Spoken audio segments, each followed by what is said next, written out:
Good day, everyone. I am your host, Mr. X, and I must say it's perfectly delightful to welcome you all to today's panel discussion. What's next for ETH staking? We're here to scratch beneath the surface and to provide you, our esteemed audience, with the most valuable information about the future of Ethereum staking. We are very fortunate to have a panel of distinguished experts here today. Let's meet our panel with a quick round of intros in alphabetical order by first name. Panelists, please introduce yourself and share the name of the company you represent or the Ethereum project you're actively working on, starting with you, Colin. Hey, everyone. Thank you for the intro, Mr. X. Thank you for having us today. I'm Colin Myers, and I'm the co-founder of Opal Labs, and we're currently focused on building the Opal network, which includes the technology of DBT.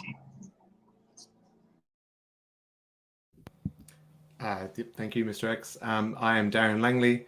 I am from Rocket Pool. We are a decentralized liquid staking protocol on Ethereum. So I'm the general manager. That's me. Mara. Hi, everyone. My name is Mara Schmid. I'm the CEO of Alluvial. Alluvial is currently focused on supporting the development of Liquid Collective Protocol, a protocol that is enterprise-grade focused and enabling the market with liquid staking solutions. Thank you, Mara. Sriram. Thank you, Mr. X. Hi, everybody. I'm Sriram, founder of a project called EigenLayer, which enables Ethereum stakers to opt in to provide additional services. We call it restaking. Thank you. And last but not least, Victor. Hi, everyone. My name is Victor Bunin. I am a protocol specialist at Coinbase. My team is responsible for knowing all there is to know about all the very different protocols that are out there, as well as middlewares, MEV solutions, et cetera, and then operationalizing that research in order to drive product strategy and roadmap and features and pricing and content and so on and so forth. Thank you all. We're off to an excellent start. Let's dive into the world of Ethereum staking. Victor, first question is for you. What are the trends you're seeing in staking post-Shapella, and how are the dynamics of staked ETH changing? I think the nice thing is that, like, as much as the dynamics are changing, they're playing out in the way that people expected. And so right now, as Shapella successfully completed the upgrade, ETH withdrawals are now possible, and so you're able to unstake your staked ETH and move things around or do whatever you'd like with it. And so that's a really powerful conclusion to the whole transition to proof of stake. Like, this is kind of like the final chapter that people have been waiting for, of saying, okay, this work is done. And so, one of the things that we expected was that a lot more stake was going to come online, because this is the final de-risking moment that says proof of stake is completely successful on Ethereum. And so that has played out, and we've seen a lot more net inflows. So the staking rate is going up. But the other kind of thing that we're seeing is that during bear markets, there's less to do with ETH. And so, DeFi isn't as strong. Like, there's less, different farms or different liquidity providing that you can do. And so staking in particular has drawn a lot of attention because it's one of the best ways to continue to support the network while being, rewarded for actually performing the work of doing so. And then another thing that I'll just say really quick is there are a number of upgrades that are coming to Ethereum, both in protocol and out of protocol. So in protocol meaning proto-dank sharding, for example. Out of protocol meaning middleware solutions such as Opal and EigenLayer, obviously, that we have in the call. Flashbots, for example, falls into that as well. And so one thing that means is that they all do different things, but fundamentally they all make Ethereum more useful, and they make validators more powerful in terms of the amounts of services they can provide, in terms of how they can benefit the network and what they can do. And what that means is that by performing those additional services, typically they gain additional functionality, right? And so they're being paid for the work that they are providing. And what does all of that equal? Well, what it equals is that if staking was just staking previously, and you're just securing Ethereum and that's all you're doing, and you're being paid a certain reward rate, now if you do a lot more, you can be paid more.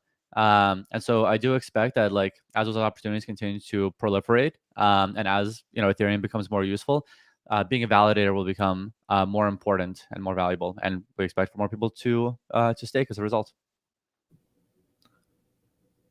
Fantastic. Any other trends any of the other panelists are noticing, particularly picking up on that theme of making Ethereum more useful?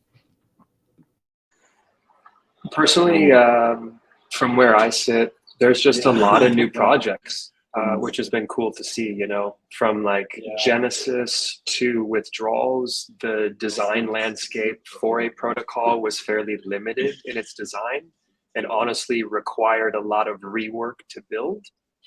So what a lot of people did is they waited until post withdrawals. And like where we sit as Opal is, you know, we try to work with a lot of protocols to help them achieve their goals, which are mostly security based or decentralization based or resiliency based. And now post withdrawals, there's a whole new landscape. There's like, I feel like there's new pools coming every day, or there's new protocols, or there's new products. And honestly, this like unlocking of your rewards or this partial withdrawals time period is almost what I would consider to be like the next large microeconomic event of Ethereum. People can stream rewards in different directions now. People can start creating small economies around their rewards. And that's something that we haven't seen before. So I'm quite excited to see where all the rewards go, because I feel like they're probably going to go to like beneficial places of sorts based on the types of personalities that have like held on this long. Yeah, we're certainly seeing a lot more interesting DeFi protocols and existing protocols using liquid staking tokens in interesting ways, because they're kind of reward bearing. They can be used in some pretty cool ways. So they're starting to blossom and they're starting to come through now, which is good to see. Totally. To add to that, I think one of the interesting things is that we're really seeing a totally new momentum, I think, for adoption in the staking market generally. We've had about 1 million ETH flowing into the network for deposits since the withdrawal upgrade alone. And so that's almost $2 billion worth of ETH that is coming into the market to participate. So I think it's really exciting to see not just the builders that are really trying to innovate on new solutions that can help this growing and proliferating market, but also the new types of users that we're starting to see emerging. And so the withdrawal enablement was actually a really important unlock from a risk consideration perspective for a lot of market participants, more risk conscious retail participants, but also in particular the institutional market. And so we're starting to see a lot of enablement solutions that are starting to tap into very specific customer segment and customer segment based solutions. And so, you know, Liquid Collective, for example, is really focused on enabling the enterprise market and the institutional market that is now, you know, looking eagerly to start participating in staking support and getting access to the risk-free rate equivalent that we have in Web3. It's definitely, I definitely agree that this the whole, it's a classic adoption cycle. We're on that very, very steep part of the curve, which is quite exciting. What do we think these changes indicate for the overall decentralization of the Ethereum network? It's a good question. I'll give my thoughts about this. Is more better? I think is the question a lot of people in the core like Ethereum community are asking, you know, themselves. This, you know, how many options of the same thing do we need for something to be sufficiently decentralized? And is more better, or is more kind of a misallocation of capital and time towards the people who are building it the right way? And that's kind of how I look at where we're at today. I think right now seeing more innovation and more capital flowing in is good. But ultimately, I think now it's kind of up for the core Ethereum community to decide like how many of one thing is sufficient. Is more better? I still think today more is better. But I'm afraid we're going to get to a point where like there's just going to be 15 of everything, kind of just because.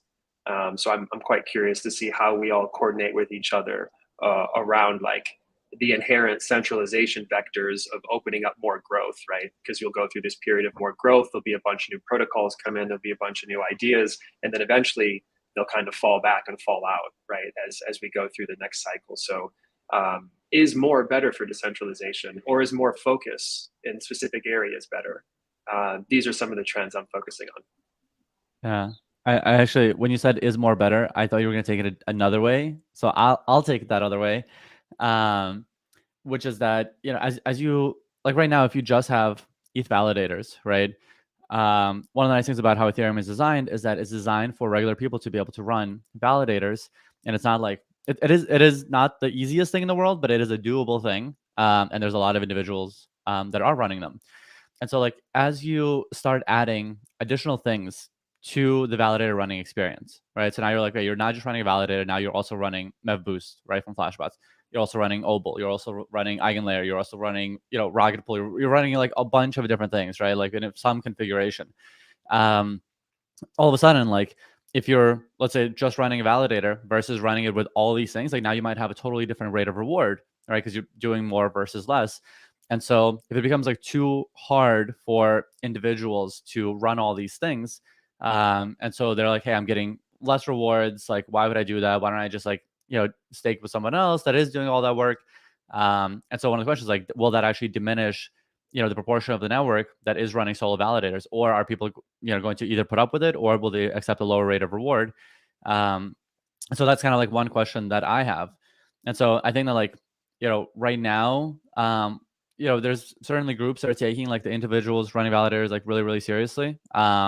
You know, like the ETH staker community, for example.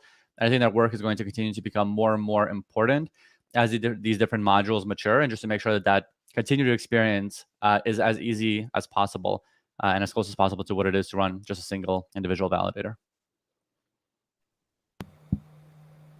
For sure. I think one of the interesting dynamics that always plays out when a market becomes more attractive and attracts more capital is naturally the fact that you create new competitive dynamics. And so I feel like we started seeing that over the last 2 years in sort of the node operator market that has contributed in many ways to improve decentralization on key metrics like client distribution, for example. When a mandate, you know, became very clear that having a multi-client configuration is actually something that enhances security and correlated risk protection. And I feel like that type of competition actually can lead us to configurations that really focus on enhancing native security within the network and for stakers that are participating inside of it. And a lot of those efforts tend to trend in the direction of how the protocol has actually been designed, which is, you know, focusing on ensuring that the most risk mitigated configurations tend to favor decentralized and distributed core components and architectures. And so I definitely feel like that is one of the things that we're going to start seeing. I think the other thing that is really interesting, if we talk about sort of the macro picture of, you know, where is stake flowing, we are starting to see a lot of movement in sort of what I would consider actually a more decentralized landscape of where ETH is being deposited and how ETH is being staked. And in many ways, we're starting to see that right now. A lot of participants are starting to opt into multi-operator staking pools, liquid staking solutions, over opting for single operator architectures or staking infrastructure. And we've started seeing those trends accelerate actually over the last couple of weeks, particularly since the withdrawals upgrade. That's a perfect transition into a deep dive question I have, where let's take a step back for those in our audience who are unfamiliar with liquid staking. Darren, what is liquid staking and what role does it play in Ethereum's staking landscape now that withdrawals are enabled? So liquid staking is essentially, it's actually the easiest way to stake your ETH today. You swap ETH for a liquid staking token, or essentially you deposit ETH into a staking protocol. They give you back a liquid staking token. That liquid staking token represents your kind of ownership of that stake. Over time that accrues value, and there's some different methods of how that happens. But over time, that accrues value based on the value that that is being generated from Ethereum itself, and then you can transfer that around. You can use it in. It's very flexible. You can use it in DeFi and that sort of thing. And then when you want to unstake, you essentially burn it or deposit it back into the protocol, and then they give you back ETH in return. So that's kind of like the definition really of liquid staking. Mara, any further insights on the need for liquid staking now that the withdrawals are enabled? For sure. I think one of the questions that has been really prevalent in the market is, what is the benefit of liquid staking in a world where, participants can with ease stake and then also withdraw their ETH and their rewards. And one of the things that's actually been really interesting to observe, and we've actually written a ton about this, is the fact that the protocol actually has an interesting configuration, which is called the churn limit. And so the churn limit controls how many validators can be activated within a given epoch and how many validators can exit within a given epoch. And so what's really interesting is that, although enabling withdrawals and participation is a massive milestone, this churn limit is actually creating major delays in the activation queue for validators to start earning rewards. We're at roughly 30 days now. So you got to wait a whole month before your validator can actually start participating and contributing security and earning rewards for that. And similarly, the withdrawal queue is also stretching multiple days. I think it's around 5 or 6 days at this point in time. And so participants who are looking for opportunities for creating better capital efficiency are obviously looking for liquid staking solutions. We're actually starting to see a lot of the ETH flows, as we discussed earlier, moving into liquid staking solutions for different reasons, right? Not just the liquidity aspect, but also the benefits that can be consumed as a result of a distributed validator set, having correlated failure protections, embedding native capabilities such as slashing coverage. And so I think liquid staking is really the evolution, I think, of what we've seen in the staking market, building more sophisticated, more secure products that also have great benefits for users and participants that want to leverage these types of products for other solutions and capabilities as well. Yeah, liquid staking is not one size fits all, is my observation. We look at a lot of the different pools and their architectures and their economics and their users. And honestly, for the first 2 years, I think there was a lot of a similar personality type staking on the meta, like macro level. And now there's new personalities coming in. They have different needs. They have different wants, and like products have to change to like cater to those things. And because of that, it's decentralized more. But it's also become quite competitive.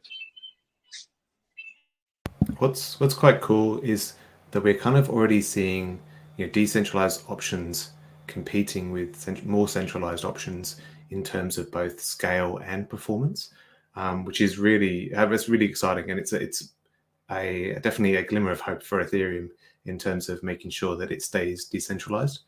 Decentralization is extremely important to Ethereum's well-being, and kind of large institutions that are kind of starting to come in now, really do need to consider that. Particularly, it could be classed as a kind of an ESG policy issue almost. In the end, it's kind of good old-fashioned long-term commercial sustainability. So that's definitely going to play out a lot once we get this new kind of wave of adoption, those early majority people.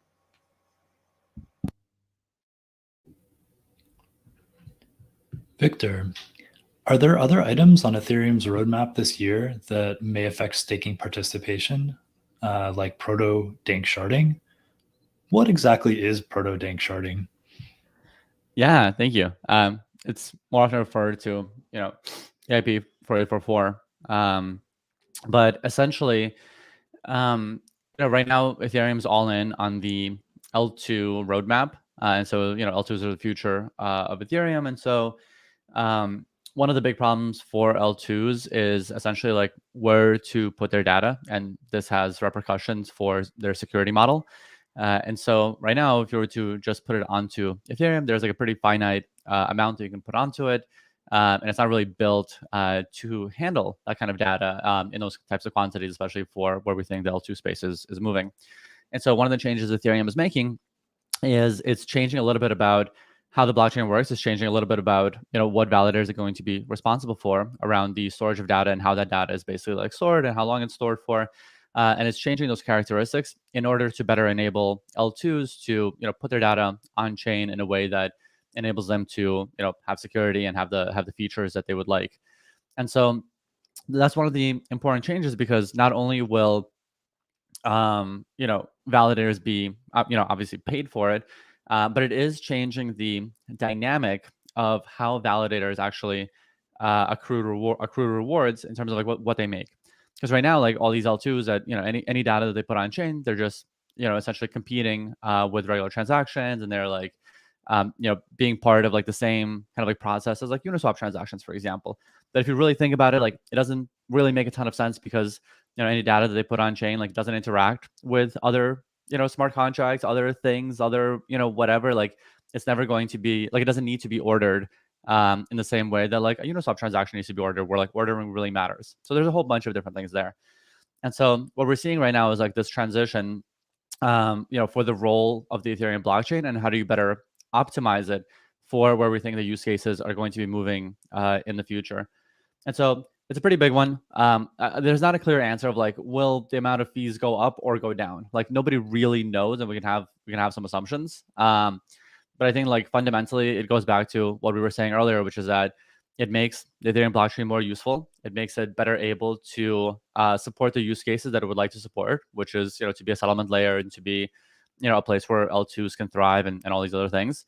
And so because of that, we think like being a validator is going to become more important. One of the other things that I think is a proposed thing for Cancun is this one called EIP 4788, which is the beacon state root in the EVM. That's massive for decentralized staking protocols. So at the moment, the beacon chain and the execution, or the consensus chain and the execution chain, are actually very, very. Ethereum is basically run on two tracks, and they don't really talk to each other at all. So you have to kind of oracle information between the two, and the beacon state root 4788 actually makes that connection. So you can do cool things with like forward proofs, definitely some fantastic stuff with zero knowledge proofs kind of built on that. So that would be amazing to get that into Cancun, because it opens up a big design surface for new decentralized staking protocols. I know Danny is also kind of speccing out another one called 0x01 initiated exits. That I don't think has an EIP yet, but if that was to get in somehow within the roadmap, that's also a massive thing for decentralized protocols as well. Because again, it provides this design space in which to kind of help us, build better protocols essentially. Yeah, and I guess if we're looking a little bit further out as well, there's another thing that people are talking about, especially Justin Drake and certain members of the Ethereum Foundation community, all around like MEV burn and MEV smoothing. Essentially like there's a whole bunch of MEV that is being generated right now. It's being captured by searchers and by validators in different proportion. And now like that design space is opening up with things like MEV share, which will potentially give some MEV back to users or to the transacting wallets or whatever it is. But also they're looking at, okay, like what are the properties that MEV exerts on Ethereum consensus, right? So if you have like a particularly large block with a particularly large reward, for example, what can you do about the MEV in order to basically like limit its impact on Ethereum security and on Ethereum stability? And so there's some proposals going around. Nothing's like really been finalized, but that's really an important one to look at as well.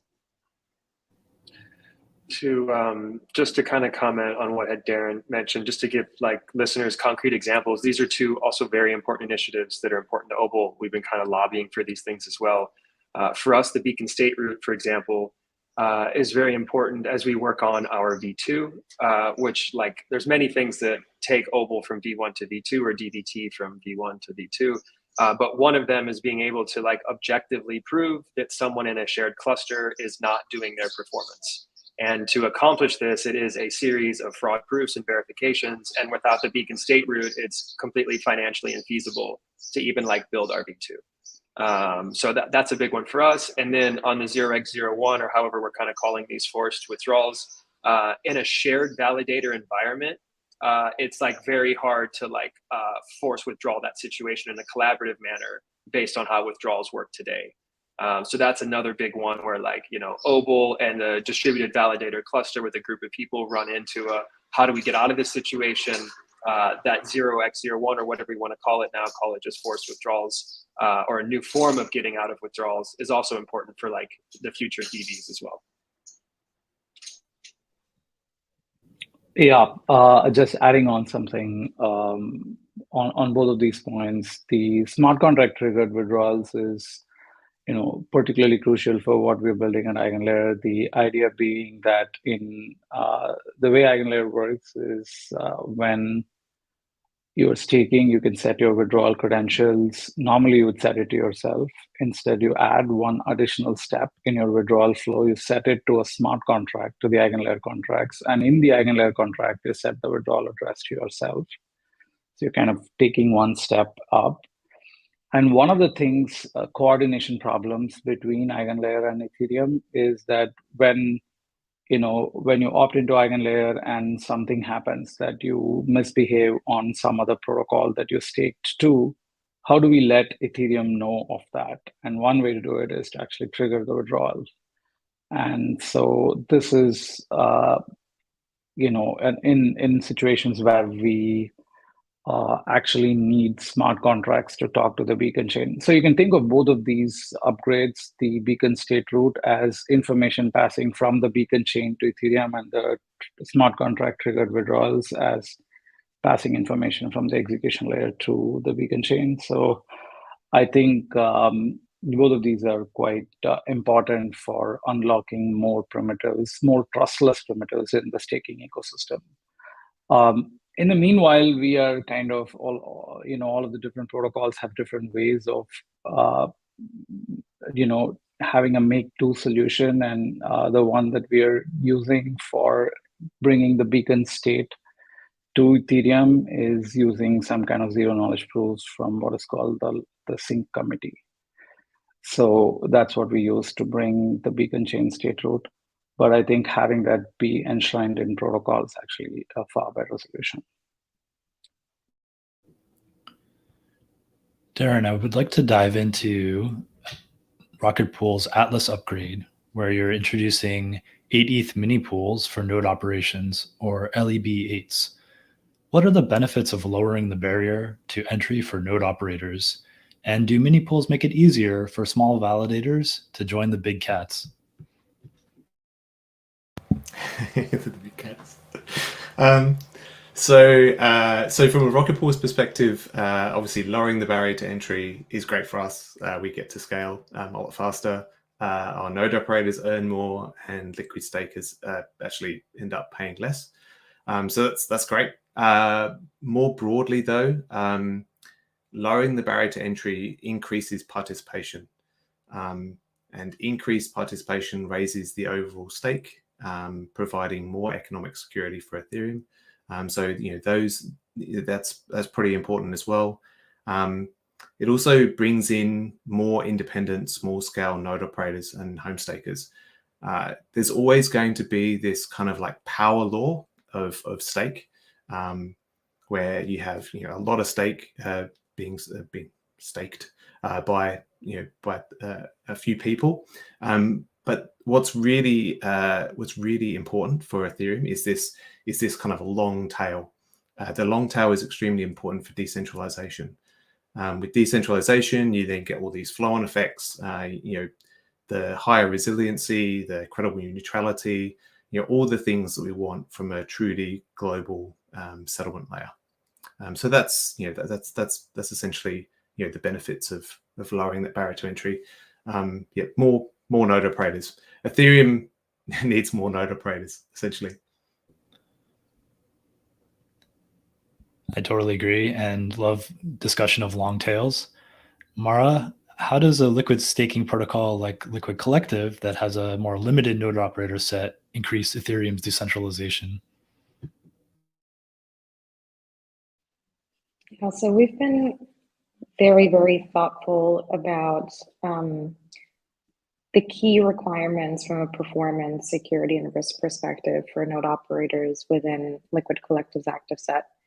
It's really important to note that when servicing the enterprise grade market, working with publicly registered companies, servicing institutional businesses and more traditional players in the market, it's really important to strike the balance in finding ways to create decentralization by means of core parameters. So for example, opting for configurations in a node operator set that allow multi-cloud configurations, multi-region configurations, multi-client configurations, and creating a certain set of parameters or standards that allow us to do that in an effective, transparent, and on-chain way.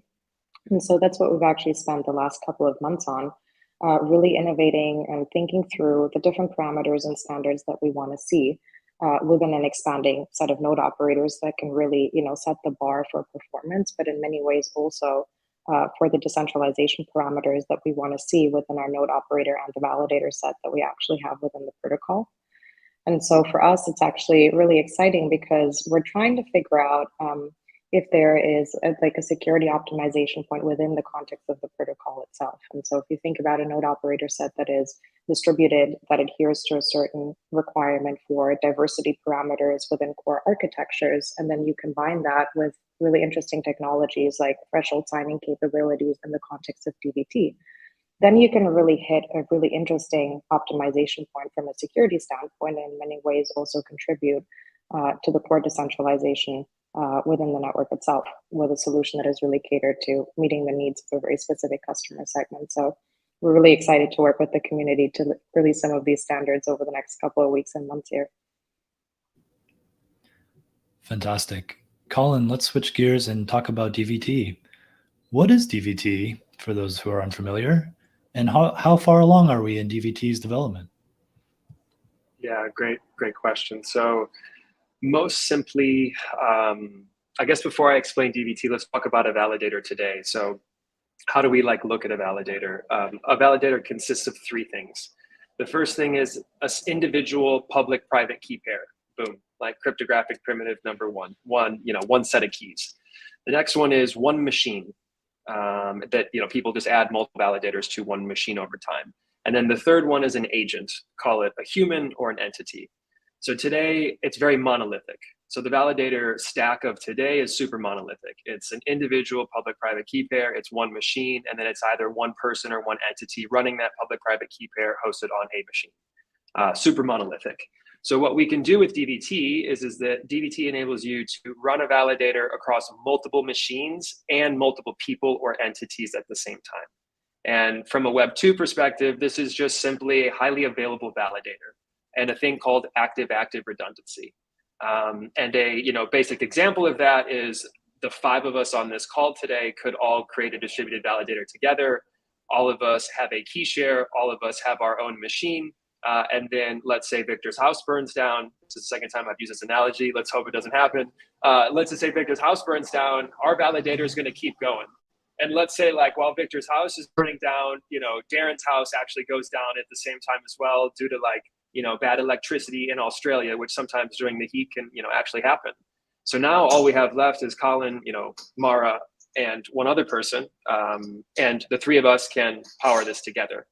So it has fault tolerance, it has redundancy, and it's able to withstand the fault of an individual or an entity. So it's very important for this multi-operator staking movement. It's kind of like the end game for that. So today there's a lot of pools that are building multi-operator staking. However, it's a bunch of individual validators running their own machines with their own keys. The next paradigm we'll move on to is collaborative staking, which is where each operator in a liquid staking pool just has a key share. They're not running a full validator. They're running a fractional validator, which has a variety of different Byzantine things, which I can get into later. But I will spend some time on how far along are we in the development of it. It's been a while. We've been working on DVT for 3.5 years. And now we're finally at the mainnet point of it. In December of last year, we launched the world's first distributed validator, run fully at home across 4 people in 3 countries. And now since then, we've scaled mainnet deployments to around 25, all of which are being run with not just an individual group, but they're all collections of people. Some are a 4 individual cluster, some are 5, some are 7. We've even seen 9, 10 we're kind of now beginning to push these clusters to like their furthest size to test the latency. But right now we're going through our alpha release phase. So we've decided to cap the amount of validators that at least will help or recommend, to put on mainnet. People can go use it today. There's a business license on the code base, but there's one free validator for everyone. So you can just go run one today if you want. We have completed one audit. The audit results by Sigma Prime are actually coming out in the coming weeks, which is super exciting. And right now, really what we're building towards is Opal V1. And Opal V1 is to be released in the fourth quarter of this year. And we're in alpha now, we'll build into beta in Q3, and then in Q4, we'll launch V1, which is very exciting. That roadmap's very well laid out. The features are very well laid out. It's just a matter of getting audits and continuing to do testing and rolling it out in a controlled manner with people before we kind of rip the Band-Aid off. In addition to that, though, we are making a lot of progress on V2. We've fortunate enough to come to this kind of ETH staking party a little bit later than some of the other protocol teams, and we've been able to watch them grow into their V2s and V3s, and we've really started working on our V2 ahead of time. And Opal V2 will actually be a multi-implementation version of Opal, which is very exciting. So in the coming weeks, we'll actually announce a very large partnership that we've done with the development team to help decentralize DVT and actually make a unified DV protocol with multiple implementations, very similar to how Ethereum has been built. So today we're making great progress. We're ahead of schedule. We've had a ton of great supporters helping us get to this point, which is awesome. It's been a very organic and decentralized manner. But really what we're most focused on as a core team today is that V2, is getting to multi-implementation, because that is the best version of how we think DVT should be built. Fantastic. I loved everything you said there, except Victor's house burning down. Let's hope that doesn't happen. Sriram. And he also said it multiple times. I was like, Jesus Christ. The funny thing is, Colin has a standing invitation to come stay in our guest bedroom whenever he's in New York. So it's especially weird that he's like, I hope it burns down. Please don't make me do this. No comment. Another exciting technology is restaking. Sriram, would love to hear a simple overview of what restaking is, how does it work, and what are the benefits for users? Yeah, thank you so much, Mr. X. The idea of restaking is that as more stake comes online, the stake is looking for additional opportunities to participate in validation. And right now what is happening is, the core of staking is you're putting down some bunch of ETH, and then you're saying that I'm going to run the Ethereum protocol correctly. And by doing that, you're actually able to earn a certain reward because people are willing to pay for decentralized trust. But what EigenLayer is doing is taking this and making Ethereum the decentralized trust layer of crypto. So essentially, by staking ETH, using EigenLayer, using restaking, what you can do is not only validate Ethereum blocks, but also validate blocks for any new chain or new service. An example of a service would be something like you want to run a bridge, you want to run an oracle, you want to run a multi-party computation, you want to run a network of nodes for serving AI queries, any of these kind of things. You can actually use the Ethereum staking layer as the underlying economic base. And the way restaking works is when you stake ETH, you opt into EigenLayer and you say that I'm also validating all these ABCD other protocols. And because I'm validating these other protocols, I'm entitled to earn revenue or fees from actually the validation of these other protocols. So you're enhancing your revenue stream. And you're doing that by promising that you're not going to violate the covenants of these other protocols. These other protocols may have what are called slashing conditions, and slashing conditions are basically boundary conditions that make sure that people who opt in and run validators don't misbehave.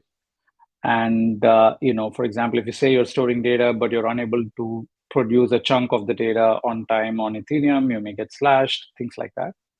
And So the slashing conditions enforce a certain covenant and behavior from the validators. So that's the core idea of the EigenLayer protocol. You have stake. It's a multi-sided marketplace. On the one side, you have stakers who can opt in and provide services for other, provide validation for a bunch of services. On the other side, you have builders, people who build complex distributed systems. Every time you have a new distributed system, you don't have to go and right now what you have to do is to go and start a whole new trust ecosystem around that particular technology. Each technology needs a distributed trust network, which is very, very difficult and has placed a massive entry barrier for innovators in the space to build new and interesting crypto infrastructure. So what we hope to unlock is by using the existing staking to support these new innovations, we can both grow the staking market, but on the other side, also grow the productive utility of, I think, what we think of as the core raw material of the crypto space, which is decentralized trust. Fantastic. If EigenLayer does create a competitive market for pooled security across protocols, what effect may that have on governance across the ecosystem? Yeah, I think the first interesting thing that it does is right now, any upgrade to Ethereum requires like some kind of consensus that we are all going to kind of run that upgrade. And this is actually a very hard process. There are many, Ethereum's like an ocean liner, so you don't want to make abrupt movements, so you want to go slow and careful. Whereas what we can do with a layer like EigenLayer is people can come and test new ideas on smaller scales and in an opt-in market before it's battle tested. And then once it's well tested in the wild, we can actually incorporate some of these changes back to Ethereum. So you can kind of think of Ethereum as an opt-in layer where many potential versions of upgrades are tested before one of them gets enshrined. And we are ourselves trying to play with this idea. For example, we are building a version of the Ethereum data availability scaling called Dank sharding, which is an upgraded version of EIP 4844 and proto Dank sharding that Victor talked about earlier. So our version of this, we call it EigenDA, Eigen Data Availability. But the idea is basically take some of the best ideas from the Ethereum roadmap, which is in this case Dank sharding, and then test it out in an opt-in framework where people can opt in and see how we can optimize these distributed systems quite a bit. And maybe there'll be other competing versions of the data availability other people build using E3 staking, and then we'll find the best one. And then some of those ideas can then be translated back to Ethereum. So that's our kind of vision for how we think EigenLayer fits with Ethereum governance. Fantastic. Thank you, Sriram. Victor, zooming back out, what impact do you expect new technologies like DVT and restaking will have on the staking landscape? Will they cause a catastrophic shift or just small, imperceptible change? Well, right now, I think that I think that a lot of these changes are kind of like easy to predict the direction that it'll go in, but harder to predict the scale of the impact. And maybe that's one of the things that I'll focus on. Like when we talk about like EigenLayer, for example, right? And like disclosure, I'm a small investor in EigenLayer, and I'm a huge fan of Sriram and team. But when we talk about it, it's an incredibly powerful capability. But there's I tend to think of it as like performing useful work. And so when we think about like how much impact will EigenLayer have, well, like it depends on how much work it performs, right? It depends on how many services it provides, it depends how long it takes to build those out, right? And fundamentally, like, are these services net new services? Are they competing with existing things? Like are these potential additions to the core Ethereum protocol? Like on a lot of these questions, like we have some semblance of an answer, and a lot of them we don't. And so when we think about like will EigenLayer have an impact? Like yes, absolutely. Like will EigenLayer have like a single $1 billion impact, like a $10 billion impact, like $100 billion impact? like that is the part that is very, very difficult to fathom because like there's so many factors at play.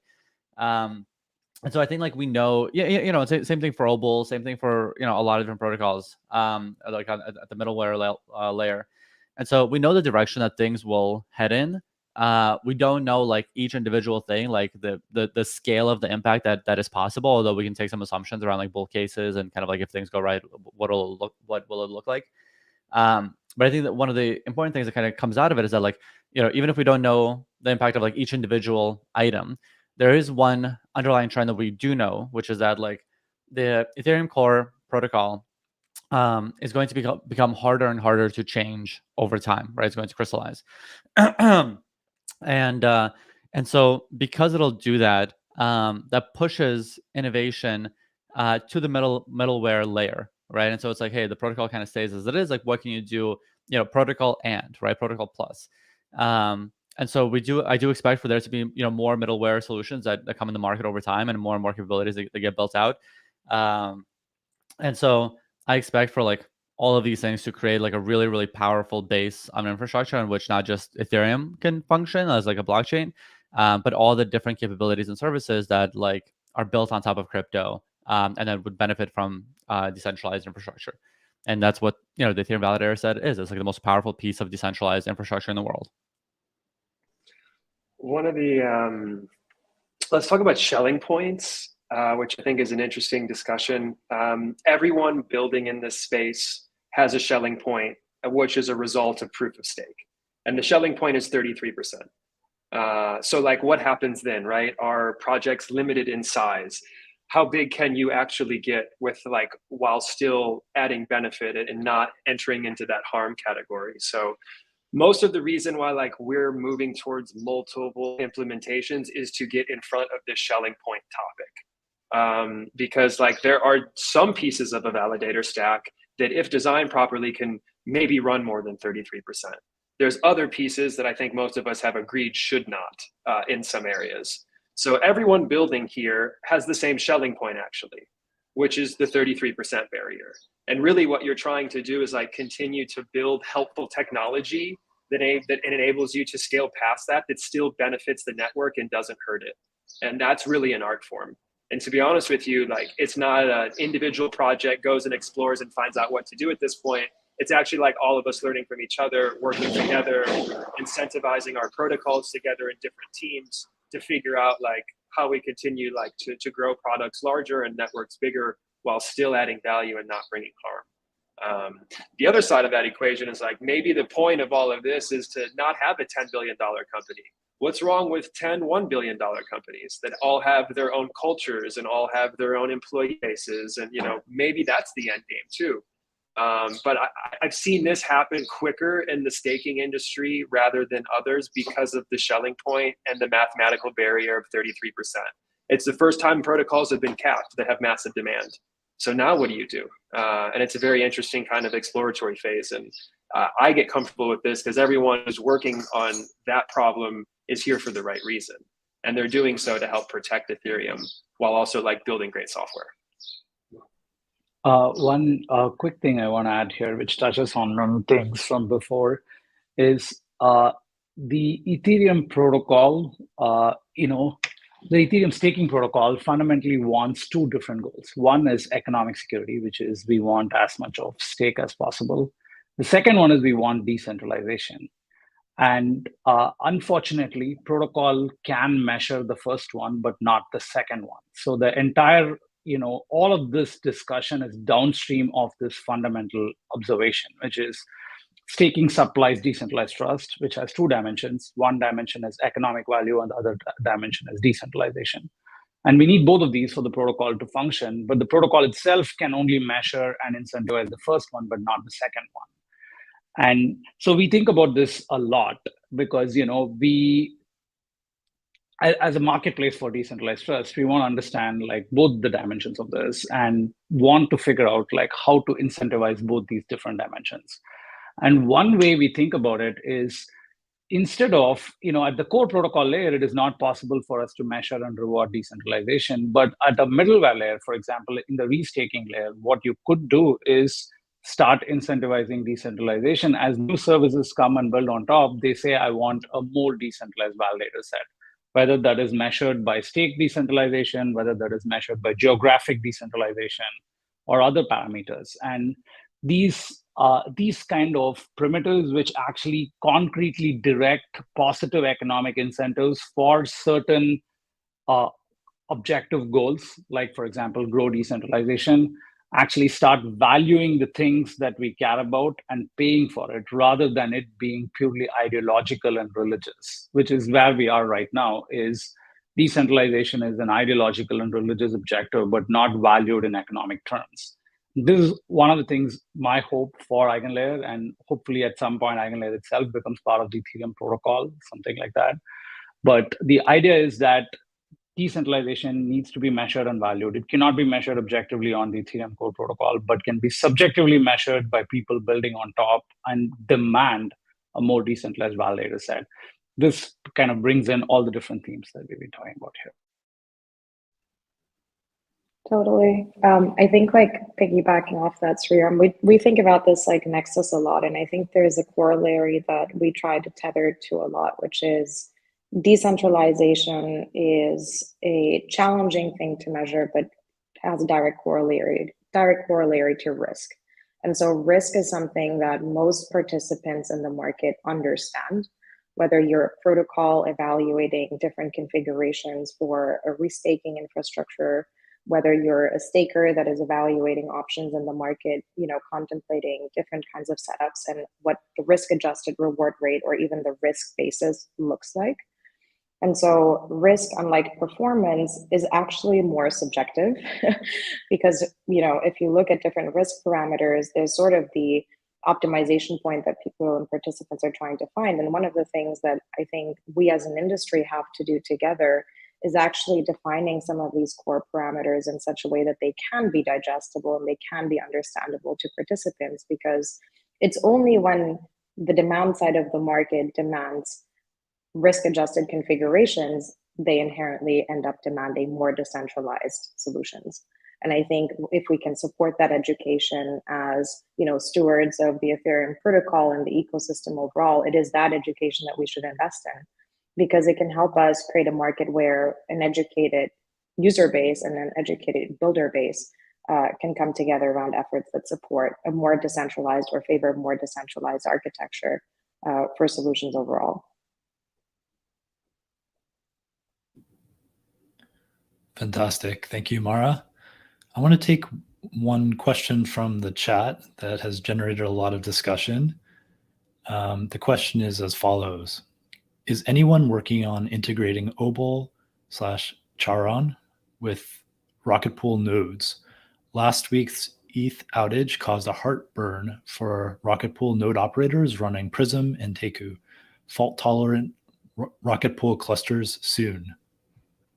I guess, Darren, you're best qualified to field that one first. So Joe, who's was actually our smart contract developer, has been working with the Obol guys and a few of our kind of node operators to test that out and build like a prototype.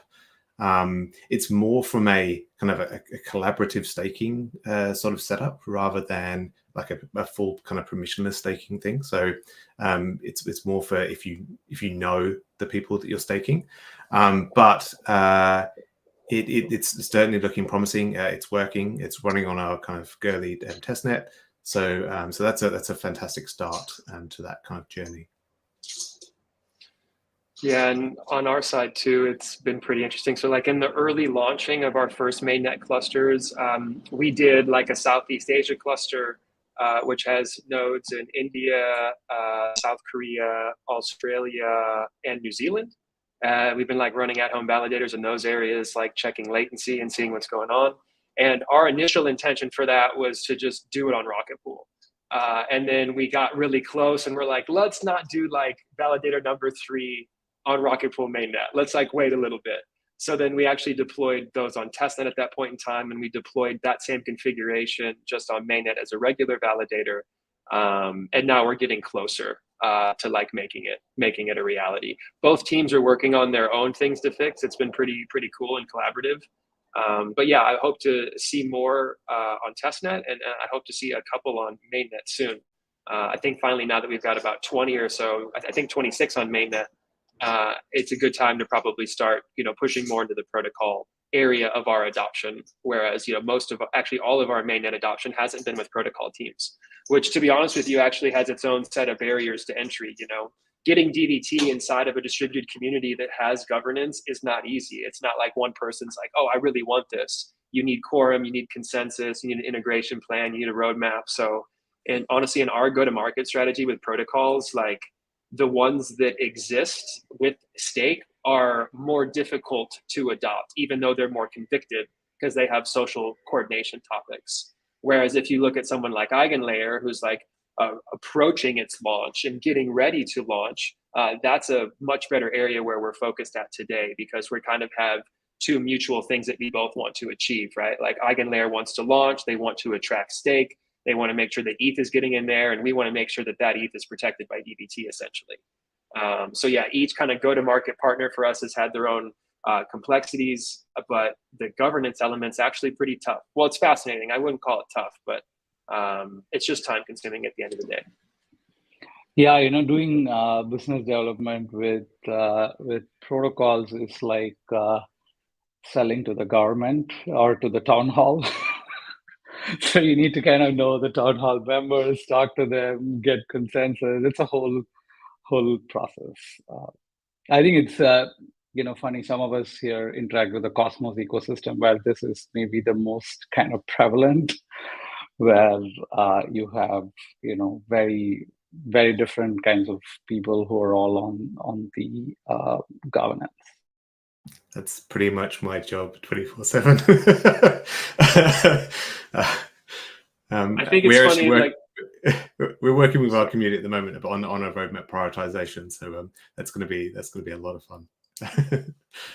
It is actually quite good fun. But another question for all those who think that these protocols are centralized, they're not.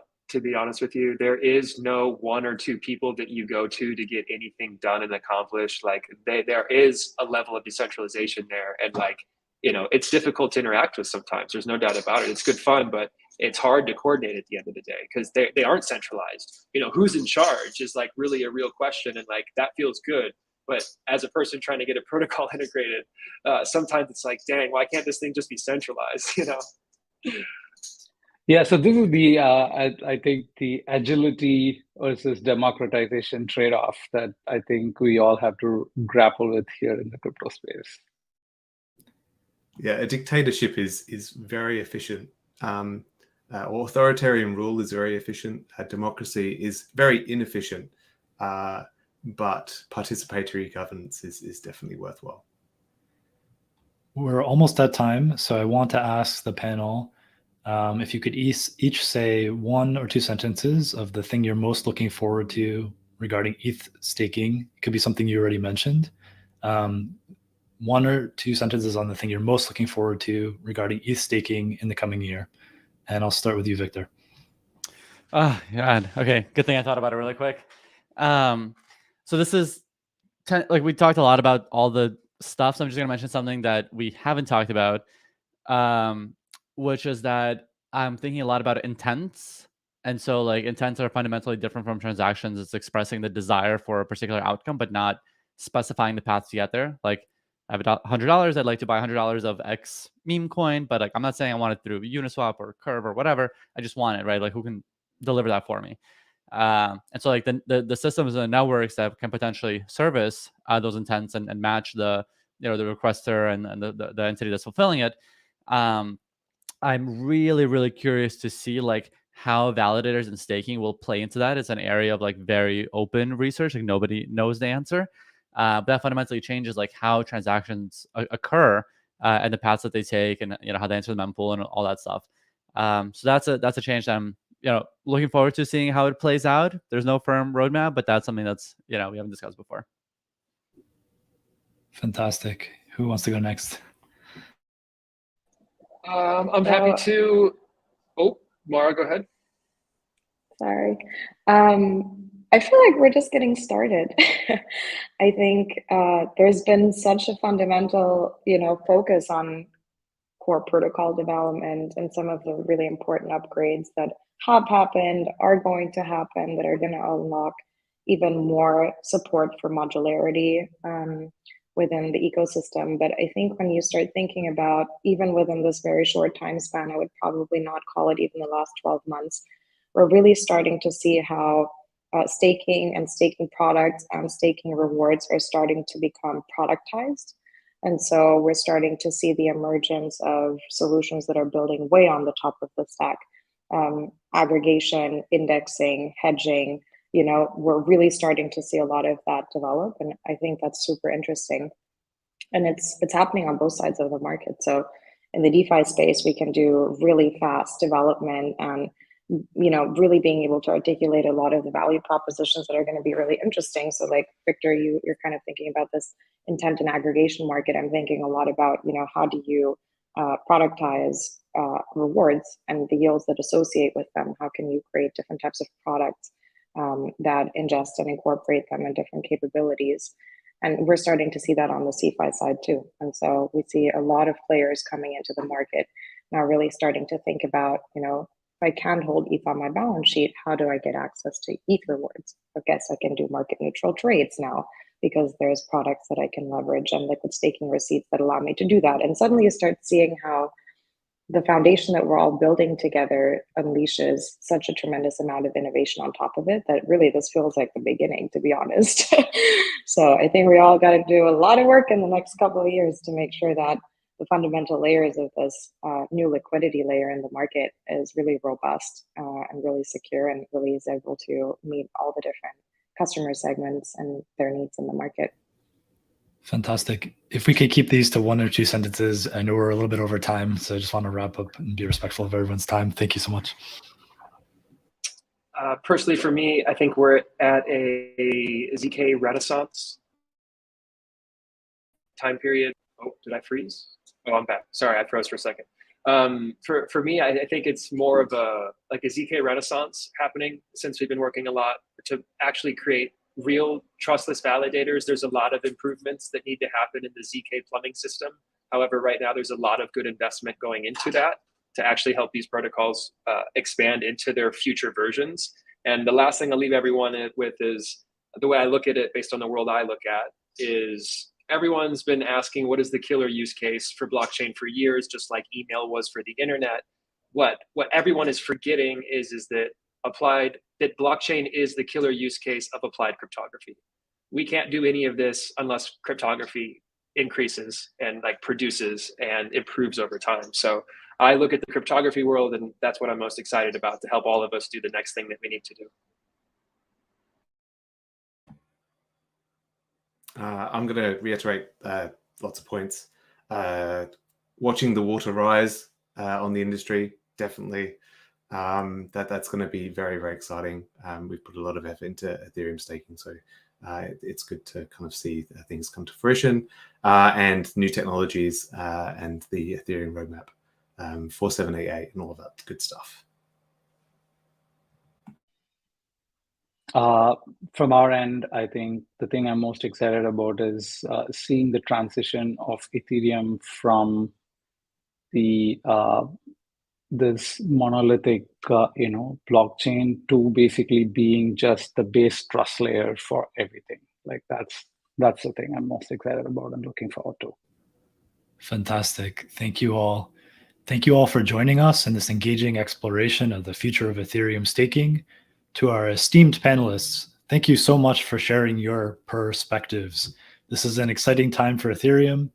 Until next time, stay curious, stay informed, and whatever you do, stay positive. Thank you and good day. Ciao, everyone.